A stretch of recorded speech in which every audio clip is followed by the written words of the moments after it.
Sementara itu kobaran api dan asap tebal masih terlihat di TPA Jatiwaringin, Kabupaten Tangerang, Banten. Rencananya pemadaman akan menggunakan helikopter karena titik api sulit dijangkau petugas damkar.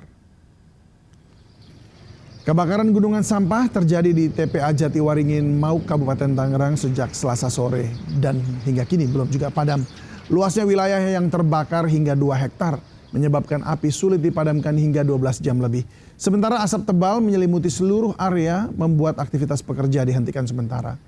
Diduga api dipicu cuaca panas selama beberapa hari terakhir. Karena titik api sulit dijangkau, rencananya pemadaman akan menggunakan helikopter.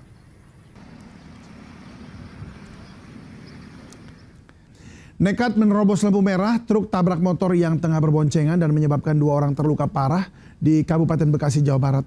Kecelakaan terekam CCTV dan pelaku yang sempat melarikan diri dibekuk. Kamera CCTV merekam kecelakaan di perempatan Jalan Raya Ganesha, Boulevard Traffic Light, Desa Hegarmanah, Cikarang Pusat, Kabupaten Bekasi. Truk yang dikendari AG dengan kecepatan tinggi menerobos lampu merah hingga menghantam pemotor AU dan K yang tengah berboncengan. Kedua korban terpental di tengah jalan, sementara sopir melarikan diri hingga dikejar pemotor lainnya. Pengemudi pun diamankan dan digelandang ke Polres Metro Bekasi. Hasil pemeriksaan, truk melaju dengan kecepatan tinggi di Jalan Raya Ganesha Boulevard menuju ke arah barat.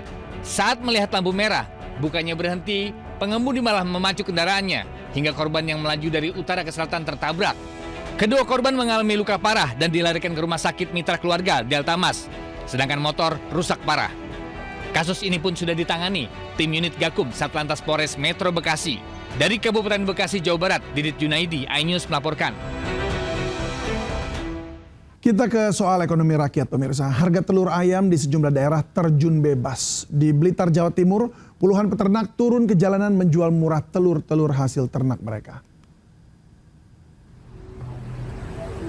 Warga ramai-ramai membeli telur murah di depan kantor pemerintahan Kabupaten Blitar. Mereka memborong telur ayam lantaran harga yang dijual jauh di bawah pasaran. Peternak sengaja mengobrol telur ayam seharga Rp20.000 per kilogram saja. Sedangkan harga di pasaran saat ini Rp26.000 per kilogram. Peternak sengaja menjual murah telur-telur mereka sebagai upaya mandiri untuk memulihkan harga telur yang anjlok di pasaran. Dalam aksinya, peternak menyediakan 30 ton telur ayam untuk dijual. Di Semarang, Jawa Tengah, harga telur ayam anjlok hingga Rp5.000 per kilogram. Saat ini, telur dijual seharga Rp22.000 hingga Rp24.000 per kilogramnya. Padahal sebelumnya harga telur mencapai Rp28.000 per kilogram. Penurunan harga telur dan ayam potong ini sudah terjadi lebih dari sepekan. Anjloknya harga telur maupun ayam potong disambut baik pembeli, namun tidak bagi peternak. Mereka mengaku rugi karena biaya produksi yang tidak sebanding dengan hasil jual telur maupun ayam potong mereka. Dari Blitar dan Semarang, Yoyo Agusta, Wisnu Wardana, iNews melaporkan. Pemirsa, Anda yang suka belanja online siap-siap ya, karena harga barang bisa jadi bakal lebih mahal. Karena mulai hari ini, setiap pedagang online termasuk UMKM akan dikenakan pajak e-commerce.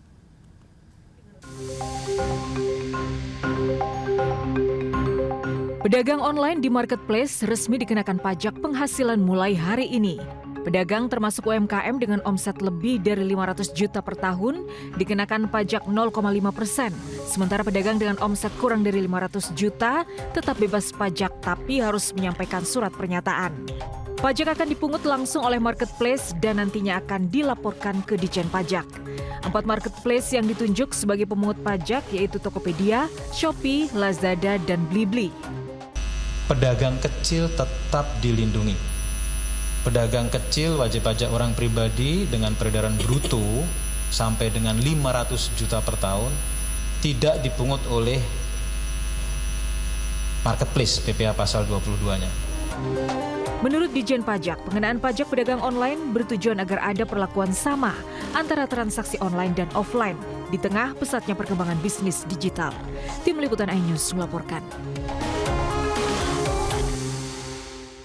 Gunungan sampah menutup separuh jalan hingga menimbulkan aroma tidak sedap serta mengganggu aktivitas warga di Cakung, Jakarta Timur. Sampah yang menggunung diduga akibat tidak diangkut hampir seminggu. Ya, sampah yang menggunung ini diduga akibat petugas tidak datang dan tidak mengangkut sampah hampir 1 minggu di Jalan Gang Swadaya Albo Cakung Barat Cakung, Jakarta Timur. Bahkan tumpukan yang berada tepat di samping rusun Albo ini menutup sebagian jalan dan menimbulkan aroma tak sedap hingga mengganggu aktivitas warga. Warga yang hendak melintas baik motor maupun pejalan kaki harus bergantian melintas. Tidak terangkutnya sampah dampak dari adanya pembatasan pembuangan ke TPST Bantar Gebang. Warga berharap sampah segera diangkut agar lokasi kembali bersih.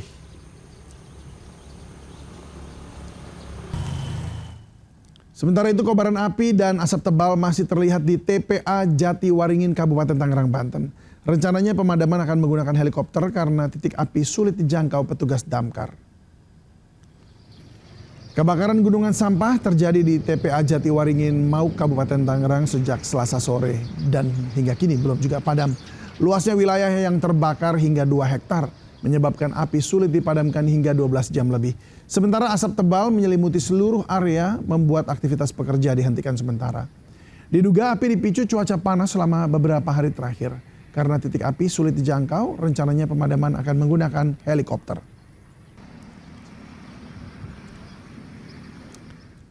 Lagi-lagi kepala daerah terjerat operasi tangkap tangan KPK, pemirsa. Dan kali ini giliran Bupati Kuantan Singingi Riau Suhardiman Ambi.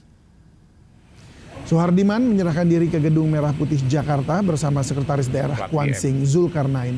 Sebelumnya KPK telah memberikan ultimatum kepada Suhardiman dan Sekda Kuansing agar segera menyerahkan diri terkait OTT di daerah itu sebelumnya. Sebelumnya KPK menangkap 10 orang diduga berkaitan dengan suap jabatan di lingkungan pemerintah Kabupaten Kuansing. Plat BM. Mengaku terdesak kebutuhan biaya anak sekolah di tahun ajaran baru, seorang pria babak belur dibekuk warga setelah kepergok mencuri motor di Pesanggerahan, Jakarta Selatan. Sementara di Johar Baru, Jakarta Pusat, seorang wanita tak menduga ponsel yang tengah digunakan dirampas jambret hingga ia berteriak histeris. Warga membekuk seorang pelaku pencurian motor di kawasan Pesanggerahan, Jakarta Selatan. Bahkan warga sempat melampiaskan emosinya hingga pelaku babak belur. Pelaku ditangkap setelah terpergok mendorong motor curian hingga warga menemukan obeng yang digunakan untuk membobol kunci kontak. Beruntung polisi segera ke lokasi dan menggelandangnya ke Polsek Pesanggerahan untuk proses hukum. Hasil pemeriksaan, pelaku mengaku 2 kali mencuri motor dalam 1 bulan dan berencana menjualnya secara COD seharga Rp3 juta per unit. Ia berdalih nekat mencuri akibat terdesak kebutuhan ekonomi membiayai sekolah anak pada tahun ajaran baru. Sementara itu di kawasan Jalan Tanah Tinggi 4, Johar Baru, Jakarta Pusat, aksi penjambretan terekam CCTV menimpa seorang wanita yang tengah memainkan ponsel di atas motor. Pelaku yang datang dari arah belakang secepat kilat menggasak ponsel hanya dalam hitungan detik. Korban yang terkejut sempat mengejar sambil berteriak meminta pertolongan, namun sayang pelaku sudah kabur ke arah Senen. Warga mengaku kawasan tempat mereka tinggal memang rawan akan aksi penjambretan.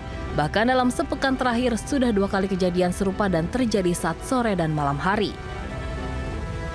Dari Jakarta, tim Liputan iNews melaporkan.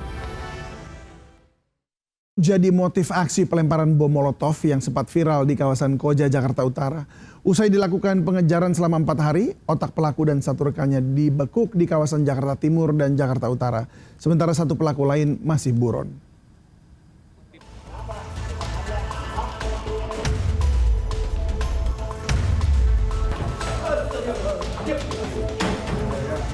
Buron selama 4 hari, pelaku pelemparan bom Molotov H dibekuk di persembunyiannya di kawasan Cipinang, Jakarta Timur. Pelaku tak berkutik saat petugas mendobrak pintu dan mengamankannya saat tertidur pulas. Sementara pelaku lain, MT, diciduk di kawasan Cilincing, Jakarta Utara. Kedua pelaku lalu digelandang ke Polres Jakarta Utara untuk pemeriksaan. Sebelumnya viral aksi pelemparan bom Molotov di kawasan Rawabadak Selatan, Koja, Jakarta Utara pada Senin minggu lalu. Hasil penelusuran CCTV, pelaku H bersama 2 rekannya, MT dan D, sudah menyiapkan rencana di pinggir jalan raya untuk menyasar seorang pria yang memiliki hubungan dengan mantan istri pelaku. Sehingga motif aksi pelemparan ini adalah karena cemburu buta. Berjenis celurit.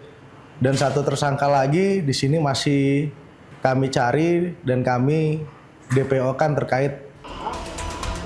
Selain para pelaku, Polisi juga mengamankan rekaman CCTV, visum, dan sepeda motor serta senjata tajam. Kedua pelaku dijerat hukuman 9 tahun kurungan penjara, sementara satu pelaku lain masih dalam pengejaran polisi. Dari Jakarta, Sofyan Firdaus, iNews melaporkan.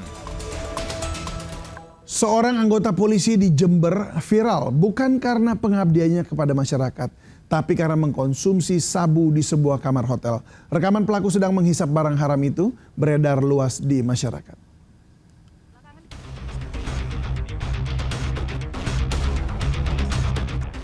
Video seorang pria sedang asyik menghisap narkoba jenis sabu di sebuah hotel viral di masyarakat. Belakangan diketahui pria ini adalah salah satu anggota Polsek Jenggawah, Jember.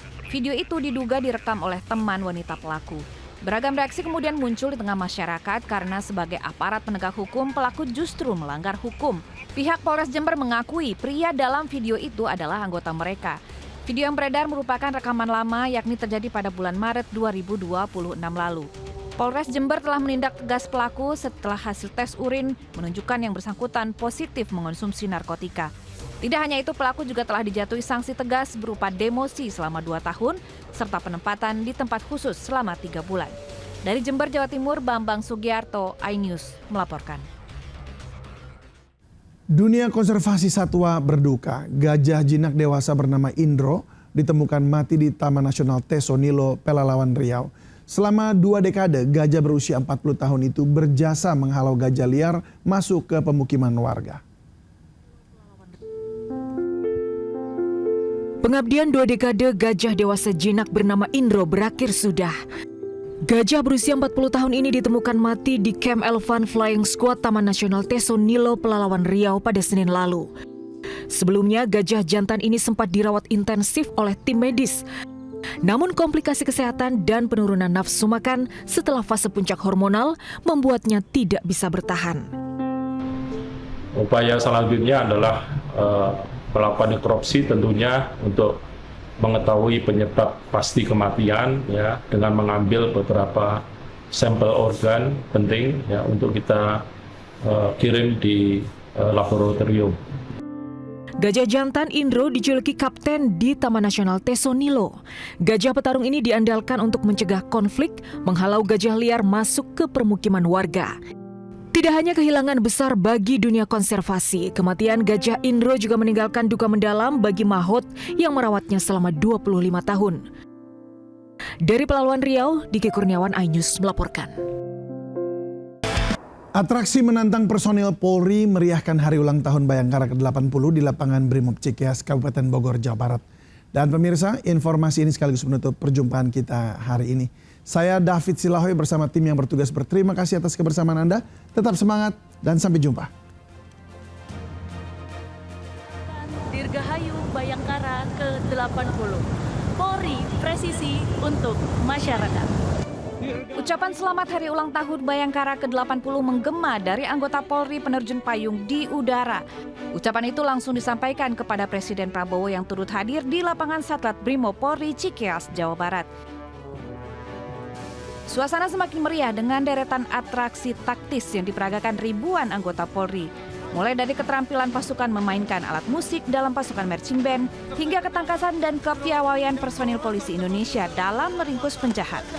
Musuh yang menyerang baik di darat, laut maupun udara dengan cepat dan tangkas ditekuk pasukan. Salah satu aksi